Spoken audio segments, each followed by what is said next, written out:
ഈശോ മിശിഹായിൽ പ്രിയപ്പെട്ടവരെ, കാനായിലെ കല്യാണവേളയിൽ വീഞ്ഞ് തീർന്നു പോയപ്പോൾ മാതാവ് ആവശ്യപ്പെട്ടതനുസരിച്ച് ഈശോ വെള്ളം വീഞ്ഞാക്കി അത്ഭുതം പ്രവർത്തിച്ചു.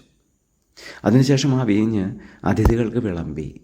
അപ്പോഴും കലവറക്കാരൻ പറയുന്നു, അതാണ് ഏറ്റവും മേൽത്തരം വീഞ്ഞെന്ന്. അതുവരെ വിളമ്പിയതൊക്കെ താഴ്ന്ന തരമായിപ്പോയി.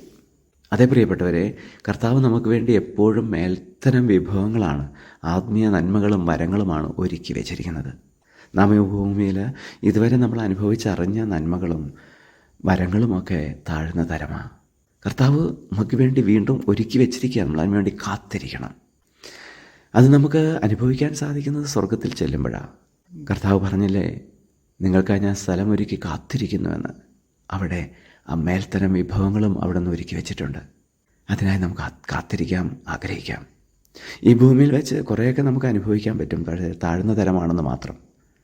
അതുപോലെ തന്നെ ലോകത്തിൽ നിന്ന് കിട്ടുന്നത് തീർത്തും മോശമായ തരത്തിലുള്ള വീഞ്ഞാണ്.